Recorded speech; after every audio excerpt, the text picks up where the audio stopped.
예수님께서 사역을 하시기 전에 받으셨던 이 시험에 대한 것들을 말씀을 통해서 보면서 우리에게 주시는 그 의미가 무엇인지를 한번 같이 발견해 보도록 하겠습니다.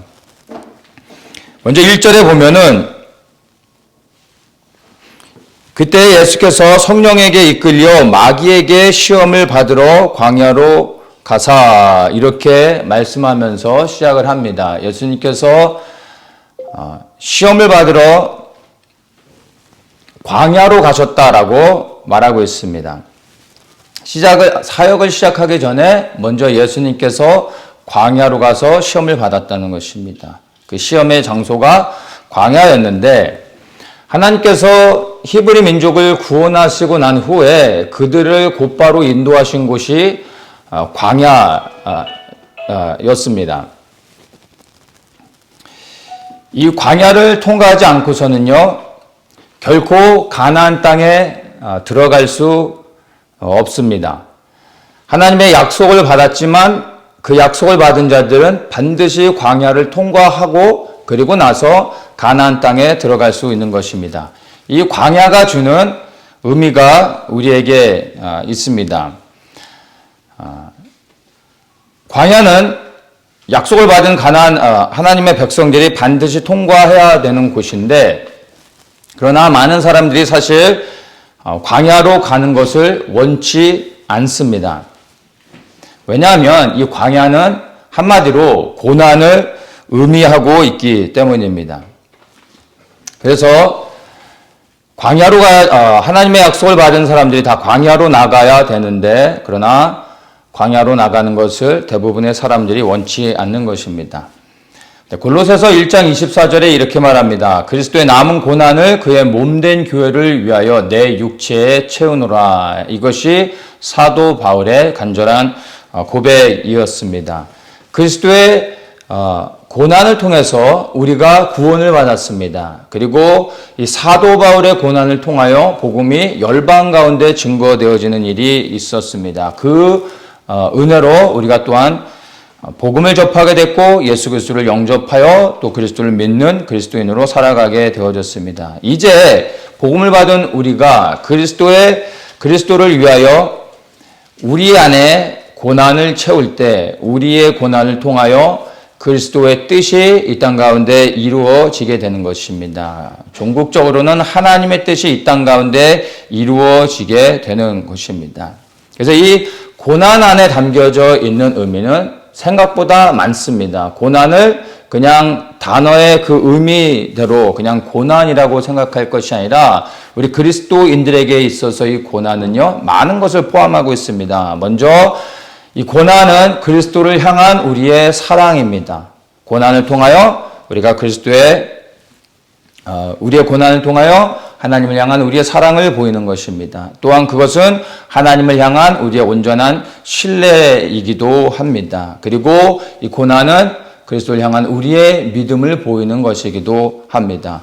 또한 그것은 순종을 우리에게 요구하는 것일 수도 있고요. 또한 이제 광야에 나가 이스라엘 백성들이 하나님께 훈련을 받았던 것처럼 고난은 곧 우리에게 하나님의 일꾼으로 세워지는 또한 훈련일 수도 있습니다. 또한 우리에게 이 고난은 인내일 수도 있고요. 또한 우리 개인적으로 이 고난은 이제 하나님의 영광에 참여할 수 있는 축복이 되어지며 또한 우리의 상급이 되어지기도 합니다. 그리고 결국 고난을 통하여 하나님의 뜻이 이루어지게 되는 것을 우리는 보게 될 것입니다. 그리하여 고난은 그리스도인의 삶 속에서 결코 분리되어질 수 있는 것이 아니라 고난은 그리스도인과 함께 하는 것입니다. 그리고 우리는 이 고난을 통하여 믿음을 보이고 고난을 통하여 하나님의 뜻을 이루어가게 되는 것입니다. 그리고 믿음의 선진들을 보면 고난받지 아니한 사람이 없고 그들의 수고와 섬김, 그들의 고난을 통하여 복음이 증거되어졌을 뿐만 아니라 하나님의 영광이 드러났다는 것을 우리는 부인할 수 없습니다. 그런데 그리스도를 위하여 고난받기를 원치 않는 사람들이 많습니다. 이러한 사람들은 천국은 가고 싶지만 그러나 천국에 들어가기 위하여 대가를 치르는 것은 원치 않는 그러한 사람들인 것입니다. 영원한 하나님의 나라 안에 들어가기 위해서는 마땅한 대가를 치러야 하는 것입니다. 근데 그 대가 가운데 반드시 우리가 받아야 될 고난, 우리 몸에 채워야 될 고난이 있다는 것입니다. 그것을 기억해야 됩니다. 광야에 가는 것을 원치 않는 사람들이 있지만 또 한편으로는 광야에 머물려고 하는 사람들도 있습니다. 우리가 광야에 나가면 아무것도 없다는 것을 알게 됩니다. 그리고 이 광야는 정말 하나님의 은혜가 아니고서는 결코 살아갈 수 없는 곳입니다. 전적인 하나님의 돌보심과 은혜가 아니고서는 그 광야에서 어느 누구도 생존할 수 없습니다. 그래서 이 광야에 나간 사람들이 하나님을 경험하게 됩니다. 그리고 이 광야에서 하나님을 깊이 경험한 사람들은 광야에서 만난 그 하나님으로 인하여 그 은혜에 감사하면서 그 광야에 머물러 있으려고 하는 사람들이 있습니다. 왜냐하면 이 광야에서 극적인 하나님의 그 은혜와 사랑들을 경험했기 때문에 바로 하나님을 만나는 그 광야 안에서 그냥 머물기를 원하는 것입니다. 근데 우리가 분명히 알아야 될 것은요, 광야는 통과해야 되는 곳입니다. 머무는 곳이 아닙니다. 반드시 통과는 해야 되는 곳이지만 그러나 결코 머물러서는 안 되는 곳입니다. 왜냐하면 광야는 약속의 땅을 들어가기 위해 지나가야 하는 곳입니다. 결코 머물러서는 아니 되는 곳입니다. 오늘날 그리스도인들은요, 도덕적인 부분들, 그리고 지식적인 부분들, 그리고 은혜와 감동을 받는 부분들, 영역 안에서 사실은 많은 경우 머물러 있습니다.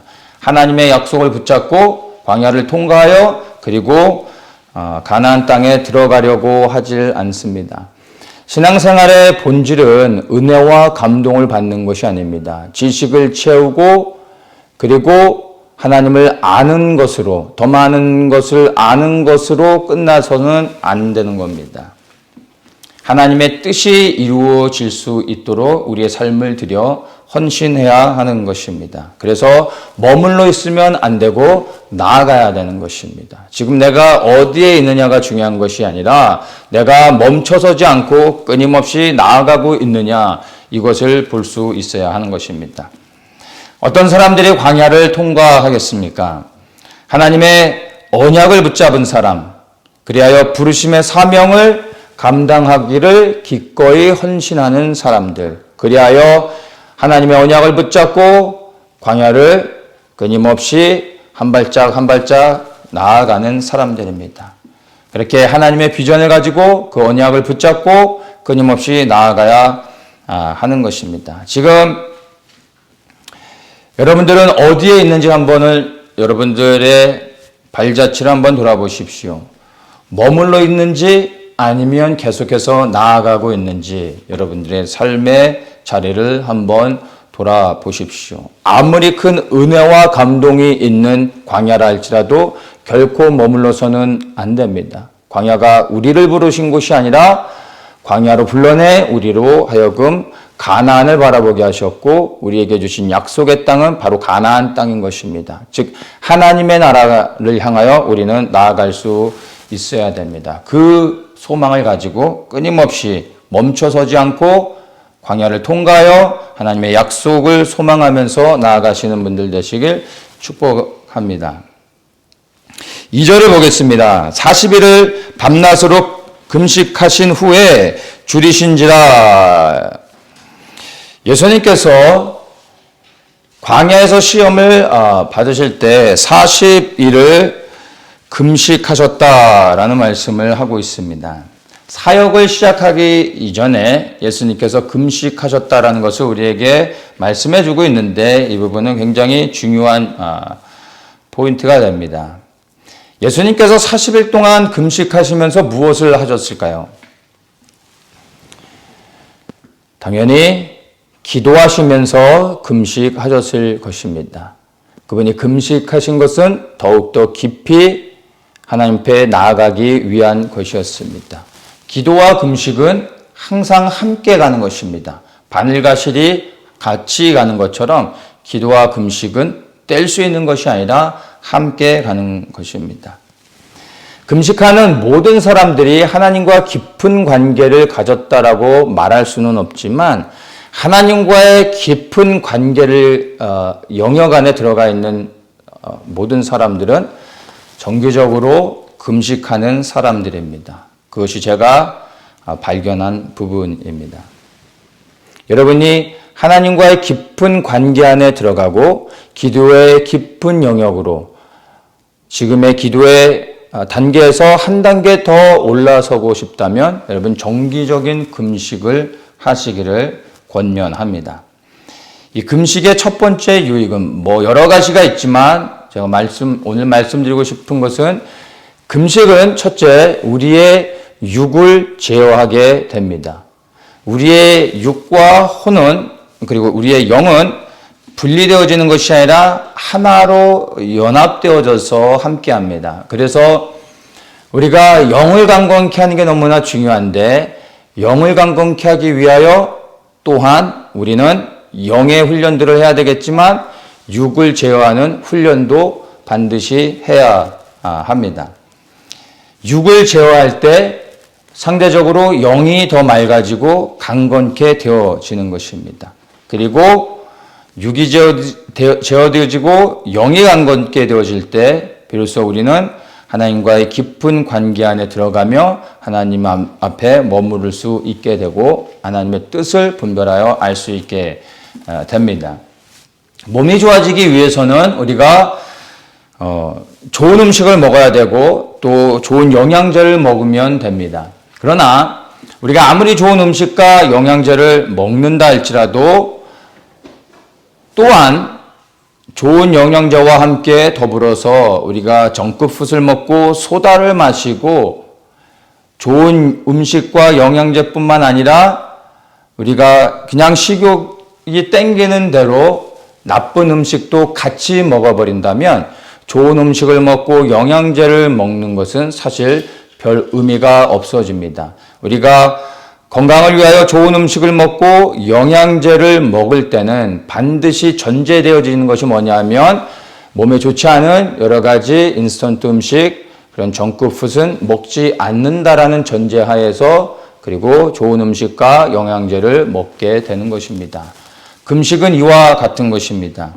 우리가 영의 훈련에만 집중할 것이 아니라 육을 제어하는 것 또한 우리가 훈련해야 됩니다. 그래서 육이 제어되어질 때 우리의 영이 강건케 되어짐으로 하나님과의 깊은 영역 안에 들어갈 수 있다는 것을 기억하십시오. 여러분이 정말로 영이 강건하여져서 하나님과의 깊은 교제 안으로 들어가고 기도의 깊은 단계로 나아가길 원한다면 여러분 영의 훈련뿐만이 아니라 육을 제어하는 훈련도 반드시 같이 해야 됩니다. 그 육을 제어하는 가장 좋은 방법은요, 금식입니다. 육을 죽이는 가장 좋은 것, 먹이지 않는 것입니다. 그래서 이 마지막 시대에 우리에게 정말 필요한 것이 다른 것이 아니라 기도와 금식입니다. 지금이 바로 금식하며 기도해야 할 때입니다. 왜냐하면 전쟁이 다가오고 있기 때문입니다. 전쟁이 시작되어지면 금식해서는 안 됩니다. 잘 먹고 힘내 우리가 싸워야 하는 것입니다. 이 전쟁을 여러분들이 영적인 전쟁으로 해석하시건 아니면 실제적인 전쟁으로 해석하건 상관없습니다. 두 가지 모두가 우리에게 다가오고 있기 때문에 우리는 지금 그 어느 때보다 우리에게 주어진 이 은혜의 시간 안에서 금식하며 기도할 수 있어야 됩니다. 그리고 영이 강건케 되어져서 이제 하나님의 뜻을 분별하며 하나님의 그 분별된 뜻 안에서 견고히 세워지고 이제 하나님의 부르심의 일들을 흔들리지 않고 감당하고 그 뜻을 이루어내는 것에 우리의 초점이 맞춰져야 될 것입니다. 이제 예수님께서 받으신 세 가지의 시험들을 한번 보도록 하겠습니다. 이 첫 번째 시험입니다. 3절에 보면 시험하는 자가 예수께 나와 가로되 내가 만일 하나님의 아들이거든 명하여 이 돌들이 떡덩이가 되게 하라. 예수께서 대답하여 가라사대 기록되었으되 사람이 떡으로만 살 것이 아니요 하나님의 입으로 나오는 모든 말씀으로 살 것이라 하였느니라. 첫 번째 시험, 바로 먹는 것에 대한 시험입니다. 이 먹는 것은 곧 우리의 지극히 기본적이고 평범하면서 또한 가장 중요한 그냥 우리의 일상의 삶에 대한 것입니다. 사명을 받았지만 사명을 받은 사람들이 가장 쉽게 넘어지는 부분이 사실 이 먹고 사는 문제입니다. 부르심은 분명히 받았는데 먹고 사는 문제가 해결되지 않을 때 많은 사람들이 사명을 놓고 부르심을 내려놓고 떠나는 것들을 보게 됩니다. 먹고 사는 것이 전혀 중요하지 않다라는 것이 아닙니다. 그러나 먹고 사는 것보다 하나님의 말씀이 우선시 되어야 하는 것입니다.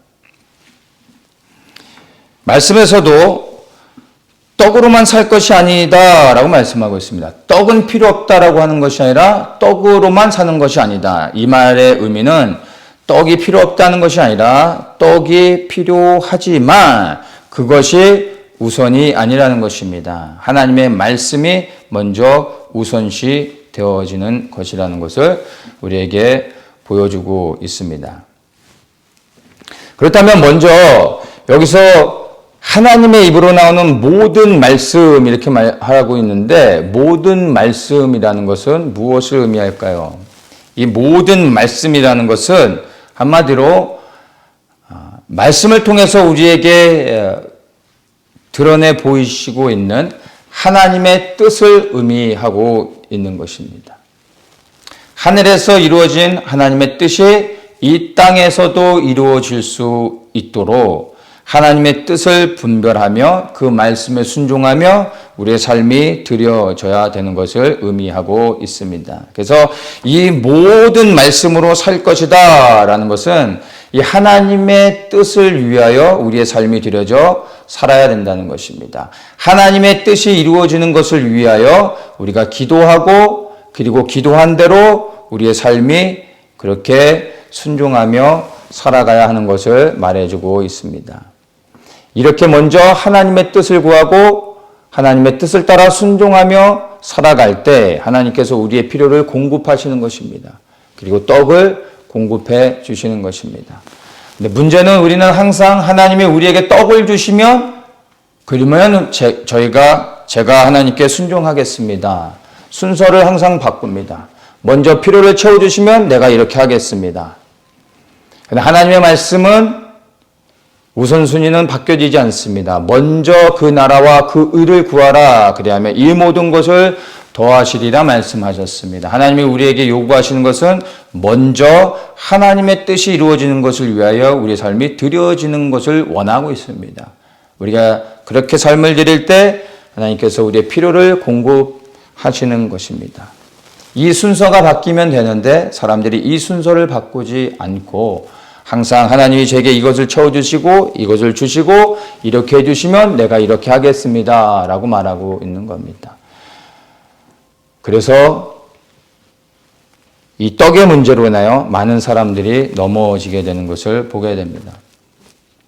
제가 목회를 시작한 지 5년이 됐는데 첫 2년은 제가 비즈니스를 하면서 목회를 했기 때문에 재정적인 어려움은 없었습니다. 그런데 이제 2년이 지나 3년 차부터 제가 비즈니스를 내려놓고 정리하고 목회에만 이제 올인을 했습니다. 지난 3년 동안 저한테 고정적으로 들어오는 인컴이 없었습니다. 사례를 좀 받기도 했지만 그걸로는 생활할 수 없었습니다. 그런데 지난 3년 동안을 돌아보면 저는 단 한 끼도 굶지 않았고 하나님께서 풍성하게 모든 것을 채워주셨습니다. 제가 먼저 하나님의 나라와 의를 구하며 하나님의 뜻에 순종하여 제 삶을 드렸을 때, 그리고 그 믿음의 길을 갔을 때 하나님께서 필요를 공급하시되 넉넉하게 채워주시며 3년이 지난 지금 이 시간까지도 조금도 부족하지 않게 하나님께서 채우시고 그리고 여전히 인도하고 계십니다. 그 3년이라는 시간을 통하여 저는 더욱더 주님이 얼마나 신실하신 분이신지, 그리고 먼저 그 나라와 그 일을 구할 때 그 모든 것을 채우시는 그 말씀이 성취되는 것을 경험하며 살고 있기에 여전히 제게 어떠한 인컴이 없다 할지라도 여전히 하나님만을 바라보며 부르심을 따라 순종하며 나아갈 수 있게 도와준 것입니다. 모든 사람들에게 동일한 것을 요구하고 있습니다. 여러분, 이것이 가장 기본적이며 가장 우선적으로 우리에게 요구하시며 또한 시험하시는 것입니다. 여러분, 떡이 필요 없다는 것이 아니라 하나님의 말씀, 하나님의 뜻이 이루어지는 것을 우리 마음의 중심에 두고 우리가 믿음으로 순종하며 그리고 한 발짝 내디딜 때 주님이 도와주시는 것을 경험하시게 될 겁니다. 이러한 먼저 그 나라와 그를 구할 때 모든 것을 더하시는 그 하나님의 은혜가 여러분의 삶 속에서 말씀이 성취되어지는 은혜를 경험하시길 축복합니다. 두 번째 시험입니다. 이제 6절에 보면 내가 만일 하나님의 아들이어든 뛰어내리라 기록하였으되 저가 너를 위하여 그 사자들을 명하시리니 저희가 손으로 너를 받들어 발이 돌에 부딪히지 않게 하리로다 하였느니라. 예수께서 이르시되 또 기록되었으되 주 너의 하나님을 시험치 말라 하였느니라. 두 번째 시험입니다. 바로 믿음에 대한 시험을 하고 있습니다. 뛰어내리라 그러면 발이 돌에 부딪히지 않도록 할 것이다, 이렇게 말하고 있습니다. 하나님을 시험하고 있습니다. 여러분, 이것이 지극히 인본주의적인 것을 우리가 보게 됩니다. 여러분, 기도를 많이 하고 성령으로 충만하고 그리고 믿음이 정말 좋은 사람이 높은 곳에서 뛰어내리면 어떻게 될까요? 천사를 보내주셔서 그 사람을 다치지 않게 하나님이 받아주실까요? 제가 100% 장담하는데 떨어져 죽게 될 겁니다. 우리가 높은 곳에서 뛰어내릴 때 주님이 우리를 사랑하셔서 받아주시는 것이 아니라, 우리가 하나님을 시험하는 것이 아니라 사실은 우리가 하나님의 영광을 위하여 뛰어내리는 것이 하나님의 뜻이고 하나님이 기뻐하시는 것이며 그것이 하나님 앞에 영광이 되어진다면 우리는 아멘으로 고백하고 뛰어내릴 수 있어야 되는 것입니다. 하나님께서 우리를 받아주실지 안 받아주실지, 우리를 살려주실지 죽게 내버려주실지, 그거는 둘째 문제입니다. 그것이 하나님께서 우리를 향한 뜻이라면 우리는 주저함 없이 뛰어내릴 수 있어야 되는 것입니다. 우리가 하나님을 시험하는 것이 아니라 그분이 우리를 시험하실 수 있도록 해야 됩니다. 여러분, 본질은, 가장 중요한 것은 우리가 그분을 시험하는 것이 아니라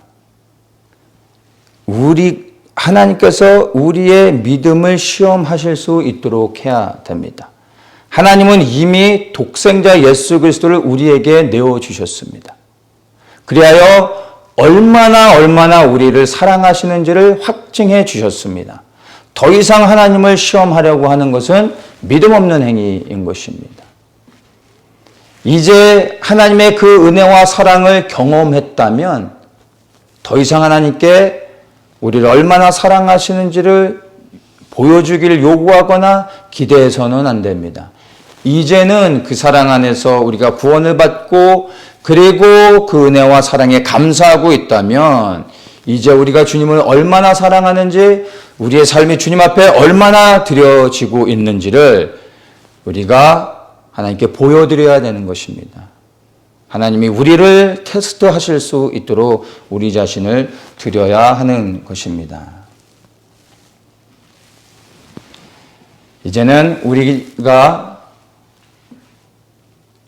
삶의 모든 영역 가운데서 하나님께서 모든 순간순간 사건을 통하여 우리의 믿음을 순간순간 날마다 테스트하실 수 있도록 우리가 준비되어져야 되고 변함없이 신뢰해야 되는 것입니다. 받아줄까 안 받아줄까가 아니라 받아주든 안 받아주든 모든 것을 하나님의 영광으로 돌리고 하나님께 감사하고 하나님만을 신뢰해야 되는 것입니다. 이러한 믿음이 하나님 앞에 인정받는 우리 성도님들 되시기를 축복합니다. 세 번째 시험입니다. 8절입니다. 마귀가 또 그를 데리고 지극히 높은 산으로 가서 천하 만국과 그 영광을 보여 가로되 만일 내게 엎드려 경배하면 이 모든 것을 내게 주리라. 이에 예수께서 말씀하시되 사단아 물러가라 기록되었으되 주 너의 하나님께 경배하고 다만 그를 섬기라 하였느니라. 자, 세 번째 시험은요, 바로 소망에 대한 시험입니다. 마귀가 예수님을 데려가서 보여준 천하 만국의 영광은 이 땅에 대한 영광입니다. 세상에 대한 영광을 보여준 것입니다. 그런데 이 땅에 대한 영광은요, 예수님께서 오시면 다 사라져 버릴 것들입니다. 우리의 육신을 벗고 하나님 앞에 섰을 때 이 땅의 것들은 아무런 상관이 없는 것이 되어지는 것입니다. 여러분, 영원하지 않은 것에 우리가 소망을 두며 살아서는 안 됩니다. 땅의 것을 바라보는 것은 땅의 영광을 구하는 것입니다. 우리는 땅에 발을 딛고 살고 있지만 여러분, 우리는 하늘을 바라보며 살아야 됩니다. 우리는 육신을 입고 있지만 우리는 영원을 소망하며 살아야 하는 것입니다. 우리는 예수 그리스도를 통하여 이 땅이 아닌 하늘에 속한 자들이 되어졌습니다. 하늘에 속했다는 것은 하늘을 바라보며 하늘의 하나님 나라가 이 땅에 이루어지는 것을 소망하며 그리고 그 하나님의 뜻이 이루어지길 위하여 우리의 삶을 드리며 살아가게 돼 있습니다. 땅의 것을 바라보지 말고 하늘의 것을 바라보며 하나님의 뜻이 이 땅에 이루어지는 것을 소망하며 삶을 들여 살아가시기를 축복합니다. 이 땅에서 하늘의 것을 구하고 그리고 하나님 나라를 위하여 살아가는 자들이 영원한 생명을 얻게 되어질 것입니다. 비록 땅은 이 땅을 밟고 있고 우리가 육을 입고 있지만 여러분 잊지 마십시오. 우리는 이 육신을 벗고 하나님 나라로 가야 되는 것입니다. 땅을 밟고 있지만 우리는 하늘나라로 올라가 살아가게 될 것입니다. 그래요. 우리의 시선을 땅이 아닌 하늘을 바라보며 하늘을 품고 소망하며 하늘에 마음을 두고 살아가시길 축복합니다. 주님께서 이 세 가지의 시험을 통과하시고 난 다음에 사역을 시작하셨습니다. 주님의 이 받으신 시험이 우리에게 말해주고 있는 것이 있습니다. 구원받은 하나님의 백성들로서 이제 구별되어 부르심의 사명을 감당할 때 우리도 반드시 예수님이 받으셨던 이 시험과 같이 동일한 시험을 우리도 통과해야 비로소 주님을 온전히 섬기는 자들로 세워질 수 있다는 것입니다. 여러분 스스로에게 한번 질문해 보십시오. 나는 하나님의 뜻을 구하며 살아가고 있는가? 정말 하나님의 뜻이 이 땅에 이루어지는 것이 나의 삶의 가장 중요한 우선순위인가? 여러분의 삶을 한번 돌아보십시오. 나는 주님을 위하여 생명을 드리는 그러한 믿음이 있는가? 여러분의 모습을 한번 보십시오. 나는 땅이 아닌 하늘의 소망을 두며 살아가고 있는가? 내가 이 땅에서 구하고 있는 것들이 하늘에 대한 것인가 아니면 썩어져 없어질 그러한 땅에 대한 것인가, 내가 구하고 있는 것들이 무엇인지를 여러분 한번 돌아보십시오. 그리고 정말 하나님의 뜻을 구하며 생명을 드리는 믿음으로 하나님 앞에 드리시고 그리고 하늘을 바라보며 살아가시기를 축복합니다. 이렇게 할 때 우리가 시험을 통과하게 되고 비로소 하나님의 구별된 부르심 안에서 이제 순종하며 사명들을 감당할 수 있게 되는 것입니다. 예수님께서 이 시험을 통과하시고 난 후에 이제 17절에 이렇게 말합니다. 이때부터 시험을 통과하신 이후에 예수님께서 비로소 전파하여 가라사대 회개하라 천국이 가까웠느니라 이렇게 선포하십니다. 본격적으로 사역이 시작되어졌는데 이 예수님의 사역이 시작되어진 것을 보면서 이사야가 이렇게 말씀을 통하여 예언했습니다. 16절입니다. 흑암에 앉은 백성이 큰 빛을 보았고 사망의 땅과 그늘에 앉은 자들에게 빛이 빛이었도다 하였느니라. 예수님이 이 땅에 오셔서 이제 복음을 전파하시며 사역을 시작하셨을 때 어둠의 일들이 깨어지고 하나님의 빛이 임하게 됐다는 것을 예언의 말씀을 통하여 선포하고 있는 것입니다. 빛이 빛이었도다. 우리 모든 세상의 사람들은 그리스도께서 십자가에서 우리의 죄를 사하시기 전까지는 모든 사람들이 다 흑암의 고통 가운데서 살아가고 있었던 자들입니다. 그런데 이제 그리스도를 통하여 빛이 비춰지게 된 것입니다. 어두움에 앉았던 자들이 이제 빛 가운데 나올 수 있는, 사망에 묶여있던 자들이 영원한 생명을 얻을 수 있는 은혜의 자유로 나아갈 수 있게 되어졌습니다. 이건 놀라운 변화입니다. 그런데 빛이 빛이었음에도 불구하고 여전히 흑암 가운데 묶여있는 사람들이 너무나 많습니다. 빛이 비춰지고 있는데도 여전히 자신이 어두움 가운데 살아가고 있는지조차 모르고 있는 사람들이 너무나 많습니다. 그리스도의 빛이 우리를 통하여 비춰지게 될 때 어둠 가운데 있었던 자들이 빛을 보며 이제 어둠에서 나오게 될 것입니다. 그리스도의 빛이 비춰지게 될 때 자신이 어둠 가운데 있는지조차 몰랐었던 사람들이 그 그리스도의 빛을 통하여 자신이 어둠 가운데 있었음을 깨닫고 빛 가운데 나오는 역사들이 있게 되어질 것입니다. 우리가 그 빛이 아니라 그 빛을 비추는 통로가 되어지는 것입니다. 그래서 우리를 통하여 그리스도께서 빛으로 임하시고 우리 안에서 그리스도의 빛이 비춰질 수 있도록 우리 자신이 들여져야 하는 것입니다. 그리고 우리에게 비춰지는 그 빛을 통하여 흑암에 있는 자들이 그리스도의 빛 가운데 나오게 되고 많은 사람들이 구원을 얻게 되어질 것입니다. 내 안에 그리스도의 빛이 비춰지고 있는지, 생명을 살리는 그 빛이 내 안에 있는지 여러분 자신 한번 돌아보십시오. 밤이 깊고 낮이 가까웠으니 그러므로 우리가 어둠의 일을 벗고 빛의 갑옷을 입자. 이렇게 바울이 말하고 있습니다.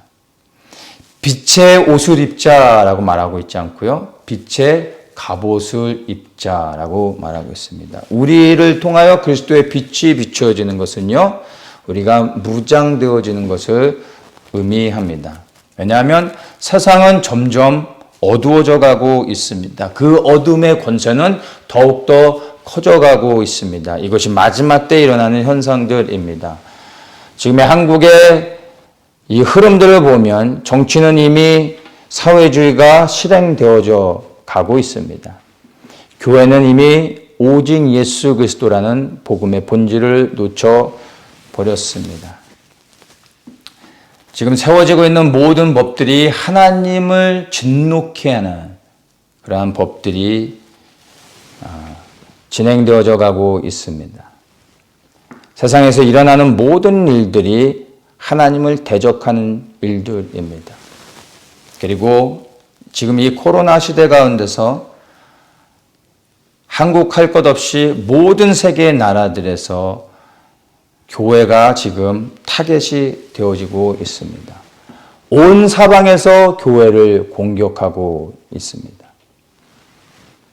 분별하는 사람들은 지금 이것이 어둠의 일들이 빛을 대적하고 있다는 것을 분별할 수 있을 것입니다.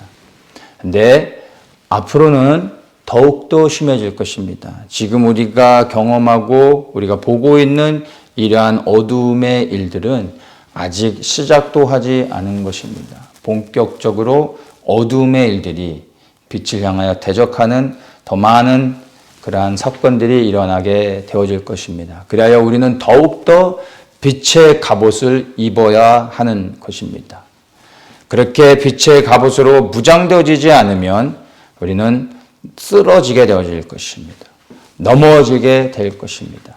오직 그리스도의 빛으로 우리가 무장되어질 때 복음을 지켜낼 수 있고 우리의 사명을 감당하며 하나님을 기쁘시게 하고 그리고 우리에게 맡겨주신 모든 일들을 넉넉히 다 이루고 주님 앞에 설 수 있게 되어질 것입니다. 우리가 빛으로 무장되어지면 우리 안에 임하신 그 예수 그리스도의 빛이 하나님의 뜻을 이루게 하실 것입니다. 주님께서 우리를 통하여 일하실 수 있도록 우리 자신이 이제 온전히 순종하며 내어드려야 하는 것입니다. 여러분, 빛이 비춰졌습니다. 그리고 이제 그 빛이 이제 이 땅 가운데 임하게 될 것입니다. 빛을 발할 수 있는 하나님의 사람들을 찾고 계십니다. 우리가 그러한 빛을 드러낼 수 있는 통로가 되는 그래 빛의 갑옷을 입은 군사들로 일어나길 예수님의 이름으로 축복합니다. 이제 예수님께서 복음을 전파하시면서 예수님께서 구별하신 예수님의 제자들을 부르시는 장면이 나옵니다. 18절에 보면 예수님께서 먼저 베드로와 그 형제 안드레를 보시고 그들을 부르십니다. 19절에 나를 따라오너라 내가 너희로 사람을 낚는 어부가 되게 하리라. 그랬더니 그들이 그물을 버려두고 예수님을 쫓습니다. 또 예수님께서 조금 더 가셔서 세베대의 아들 야고보와 그 형제 요한에게 가셔서 부르십니다. 그랬더니 그들이 22절에 이렇게 말합니다. 저희가 곧 배와 부친을 버려두고 예수를 쫓으니라. 예수님이 부르실 때 그물을 버려두고 예수님을 따라갔습니다. 예수님이 부르실 때 배와 그 부친을 버려두고 주님을 따라갔습니다. 그들이 버린 그물 그리고 배, 이 부친 이것은 무엇을 의미합니까? 세상에서 가장 귀한 것들, 가치 있는 것들이라 말할 수 있습니다. 다 세상을 살아가면서 필요한 것들입니다. 직업, 물질, 재산, 그리고 사랑하는 가족들. 세상에서 정말 가치 있는 것들, 세상의 사람들이 집중하며 살아가는 것들입니다. 그런데 이러한 것들을 버리지 않고서는 주님을 따라갈 수 없습니다. 그래서 주님께서 그들을 부르셨을 때 그들이 무엇을 버리고 주님을 따랐는지에 대하여 분명하게 말해주고 있습니다. 이들이 이렇게 귀한 세상에서 가장 가치 있는 것으로 여기는 것들을 버리고 주님을 따를 수 있었던 이유가 무엇일까요? 이유는 너무나 간단합니다. 그들이 가지고 있었던 것보다 더 가치 있는 것, 더 귀한 것을 발견했기 때문에 기꺼이 그들이 가지고 있던 것을 내려놓고 주님을 따를 수 있었던 것입니다. 손해를 보면서 따라갔던 것이 아니라 더 귀한 것을 발견했기 때문에 따라간 것입니다. 내 손에 100불이 있습니다. 근데 저 앞에 있는 1000불을 내가 원하면 내가 잡을 수 있습니다. 근데 조건이 내 손에 있는 걸 놓고 그것을 잡는 겁니다.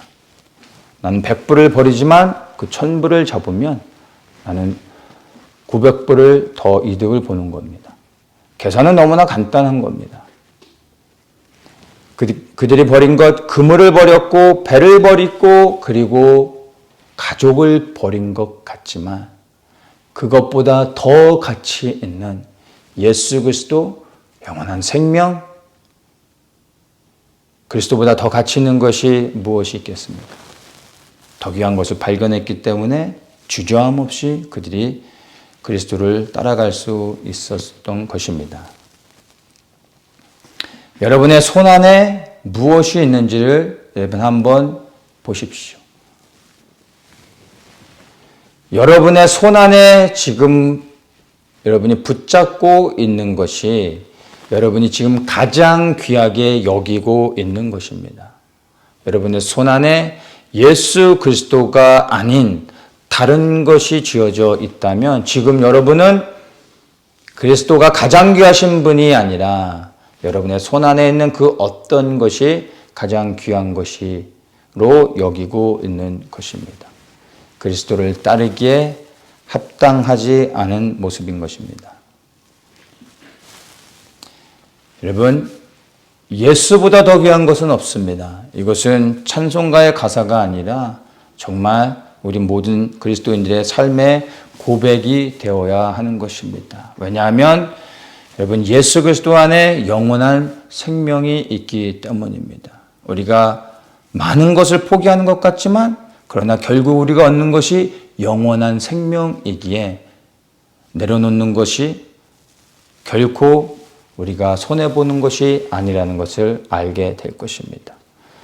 재물을 내려놓고 이 땅의 것들을 내려놓고 그리고 사랑하는 가족도 내려놓지만 그 가족을 버리는 것이 아니라 우리가 그리스도를 붙잡을 때 비로소 우리의 가족이 구원받을 수 있고 우리의 가족 또한 하나님의 은혜 안에서 회복되어지고 세워질 수 있는 것입니다. 그래서 가족조차도 결코 그리스도보다 앞설 수 없다는 것을 반드시 기억하십시오. 마지막 때 사람들이 재물에 넘어질 것이고 그리고 또 마지막으로 많은 사람들이 넘어지는 게 가족이 되어질 것입니다. 이 가족을 놓지 못해 결국 그리스도를 버리는 사람들이 많이 있게 되어질 것입니다. 여러분, 가족을 내려놓는 것, 버리는 것, 여러분 그 의미는 정말 가족과 단절하고 끝내는 것이 아니라 온 가족의 구원을 위한 첫 걸음이 하나님 앞에 집중하며 그리스도를 붙잡는 것입니다. 그리고 그리스도 안에 거하며 그리스도 안에서 가족들을 위하여 기도할 때 하나님의 은혜와 역사를 통하여 가족을 구원하시고 회복하시는 일들을 경험하게 될 것입니다. 가족을 정말 사랑하고 그 가족들을 구원하기 원하신다면 여러분 가족을 내려놓고 더욱더 그리스도를 붙잡고 그리스도 안에 거하시기를 예수님의 이름으로 축복합니다. 모든 것을 버리되 영원한 생명 되신 예수 그리스도를 붙잡는 그러한 지혜로운 자가 되셔야 하는 것입니다. 이제 23절 마지막으로 말합니다. 예수께서 온 갈릴리에 두루 다니사 저희 회당에서 가르치시고 천국 복음을 전파하시며 백성 중에 모든 병과 모든 약한 것을 고치시니 예수님께서 가르치시고 전파하시고 고치시는 사역들을 하셨습니다. 예수님께서 이 땅에서 하신 가장 중요한 세 가지의 사역입니다. 가르치고 전파하고 고치신 사역. 우리는 이 예수님의 3대 사역을 통하여 이제 이 마지막 시대 가운데 그리스도인들로서 어떻게 우리가 이제 우리의 사명을 감당해야 되는지 생각해 볼 수 있게 생각해 볼 수 있습니다. 주님의 재림을 소망하며 살아가는 우리가 이제 이 예수님의 사역들을 볼 때 무엇을 해야 되겠습니까? 먼저 하나님 나라의 복음을 가르쳐야 됩니다.